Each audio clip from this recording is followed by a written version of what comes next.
ìjìnlẹ̀ nínú ìjìnlẹ̀ ẹ ṣé o. Ọlọ́run bàbá mi àná mi sọ̀rọ̀ ayé ò gbọ́, mami òní mi sọ̀rọ̀ ayé ń gbọ́ kẹ́lẹ́kẹ́lẹ́, ọ̀la mi máa sọ̀rọ̀ táyé á máa jubilate. Ìjìnlẹ̀ nínú ìjìnlẹ̀ ẹ ṣeun o. Bí mo ṣe débí mo post kíní kan sí status, people were now commenting that ṣé ẹ travel òun ni kéte ẹ travel lọlé ni. Ẹ rí i pé àwọn tó bá wà ń bẹ̀ yẹn mo make sure pé mo capture àwọn kérúbù yẹn láàrin bíi 30 seconds. It was 34 but 30 ló máa dórí status mi. Amen. Amen. I am proud to be a son, a true son of Agbojesu worldwide. Amen. Amen. Daddy, sir, I have been in Abuja for the past 2 years. Me, I attend Agbojesu kankan, and it looks odd, awkward. Nígbà tó bá ń kọrin, amen. Mi ò kì í gbọ́ àwọn tone yẹn tó máa ń wá látọ̀dọ̀ àwọn choir wa. Ṣé mo tá bá ń kọrin ìsọjí àwọn tone kan wà, àwọn pattern kan wà tó jẹ́ pé you yourself will be like, this is one.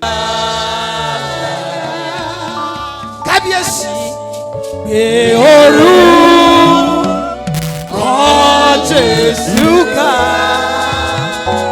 Ọlọ́run bàbá mi Ìṣíọlá ọjọ́ látàrí lónìí tí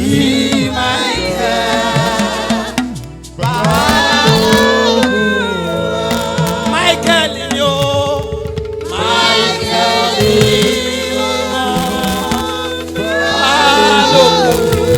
Michael ni o,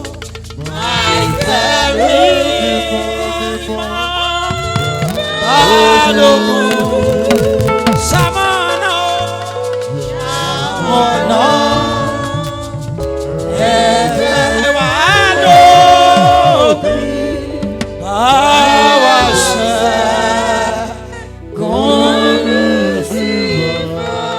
Asaura jale kamo ejibiribu ale karakankaja. Ọba tó ní májẹ̀mú Ọlọ́run àwọn bàbá wa. Mósè orí mọ́ládé.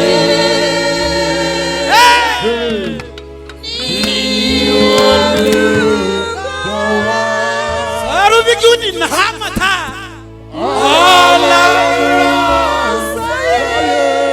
Ale karakankaja elili.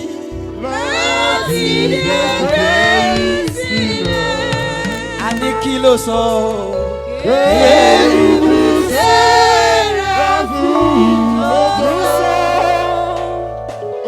Orúkọ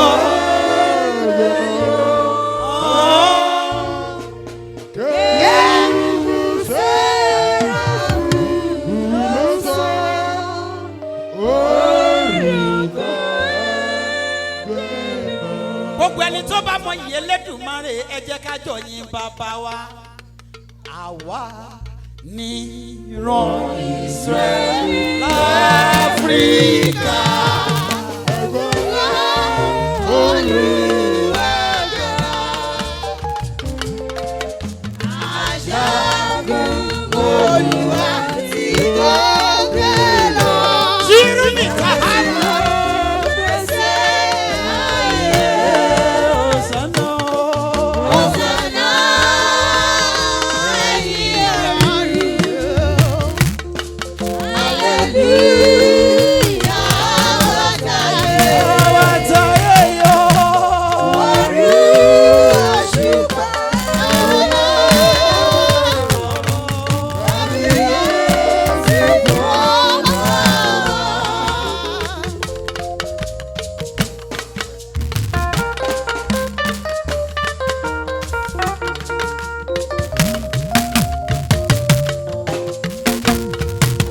Bàbá ẹ máa gbọ́, Elédùmarè ọba tó ju gbogbo ọba lọ.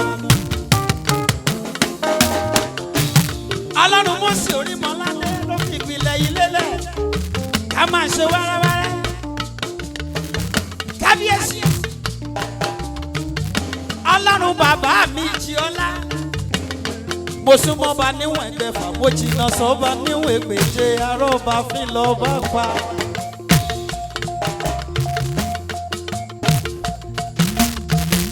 Gbogbo ọmọ ẹgbẹ́ kérúbù Séráfù pátápátá sọ fún ẹgbẹ́ kérúbù tí yé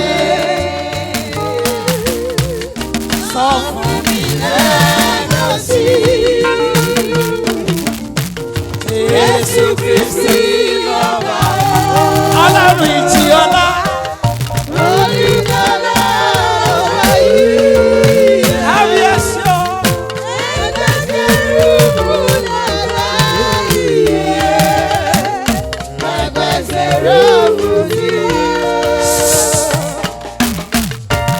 Ó yá máa ń bọ̀ dádì ó ní bàbá mi Mósè Orímọládé. Gbogbo ọmọ ẹgbẹ́ kérúbù tó bá mọ̀ pátápátá ẹ jẹ́ ká jọyè Olódùmarè bàbá mi tó ju gbogbo ọmọ náà. Ṣẹ́ẹ̀tì bá ló sọ pé lókè odò Jọ́dánì là ń gbé mi lọ.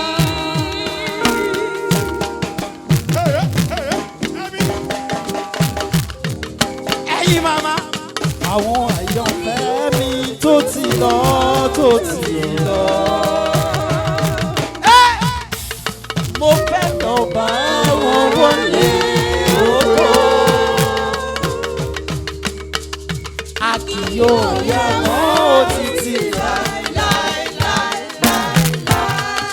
Wọ́n sílé wọ́n sílé wọ́n sílé ìfẹ́. Ìwé Jésù ló sọ fún mi pé áńgẹ́lì gbérí wọlé ayọ̀. Jésù sì mú mi wọlé ògo.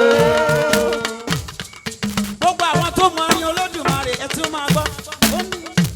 Jésù ní ibà lóògùn ọkọ̀.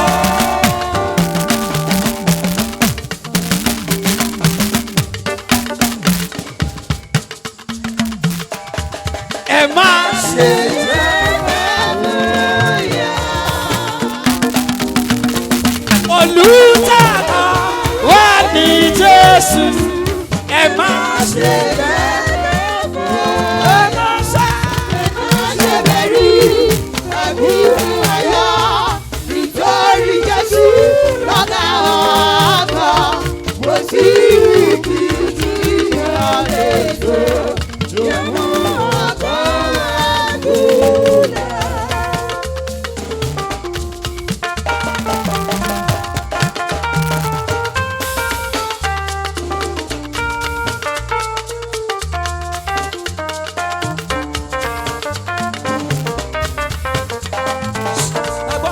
Wọ́n bá bò wá mọ́lẹ̀. Gbogbo ọmọ ẹgbẹ́ akọni pátápátá látọdún tó ti kọjá pẹ̀lú agbára wọn. Wọ́n ṣe bó ti tán, wọ́n rò pé ẹ̀ lè jáde mọ́. Àwọn kan ní a fún wọn lọ́dún méjì péré. Wọ́n lé a fún wọn lóṣù kan sí o. Àní wọ́n bá bò wá mọ́lẹ̀ pẹ̀lú agbára wọn. Dádì iṣẹ́ gbọ́ ọpẹ́ ní fọ́lùwà. Tí kò jẹ́ kí Jésù borí. Ọpẹ́ ní fọ́lùwà. Kábíyèsí kábíyèsí rẹ̀. Ọpẹ́ fún Jèhófà.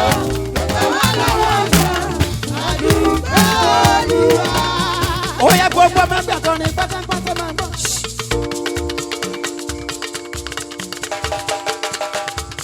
Alárùn tó sọ yín lọ́jọ́ òní tó fún yín láyọ̀ àtàlàfíà ẹ jẹ́ ká yẹ Elédùmarè ọba tó ju gbogbo ọba lọ.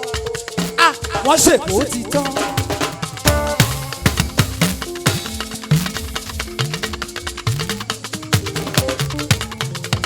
Ọlọ́run bàbá mi di ọlá kábíyèsí. Mo súnmọ́ bá níwọ̀n ẹgbẹ̀fà, mo jìnnà sọ́ba níwọ̀n ìpèjì ọlọ́ba mi lọ bá bá. Ọlọ́run òkè ìyanu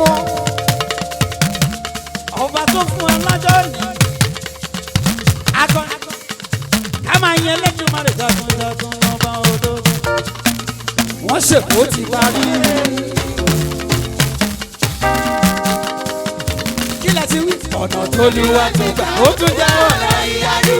ẹ wò ó ẹ tún wò ẹ wò ó ẹ tún wò ọlọ́run táwọn alákòóṣẹ́yìn ìjàmbúrẹ́ta.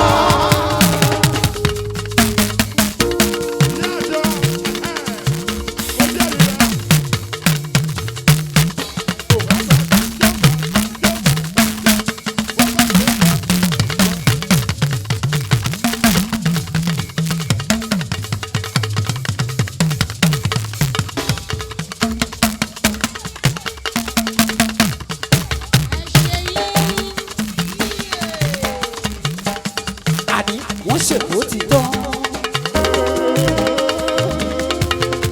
wọ́n ṣètò ti parí ọ̀nà tó ní wọ́n tẹ̀gbà ó tún jẹ́ ọ̀nà ìyanu. ẹ wò ó ẹ tún wò ẹ wò ó ẹ tún wò ọlọ́run tó ọlọ́run sẹ́yìn ìjàmbúrẹ́ta. ó sọ pé dáàbì ó ní wípé ìjìnlẹ̀ nínú ìjìnlẹ̀ ẹ ṣe ìjìnlẹ̀ nínú ìjìnlẹ̀ torí àná mi sọ̀rọ̀ ó ṣeun òní mi sọ̀rọ̀ ó ṣeun ọ̀la mi á sọ̀rọ̀ ó ṣeun ìjìnlẹ̀ nínú ìjìnlẹ̀ ó ṣeun ibi mo là kọjá àwọn kan gbàgbé sọdá oúnjẹ tó mára mi dán àwọn kan jẹ mi wọ ohun gbogbo tó jẹ bàbàrà fún ló fi ṣàrà fún mi torí mo rà mí bẹ̀rẹ̀ irú ìrírí tí mo rí o ṣùgbọ́n àánú ni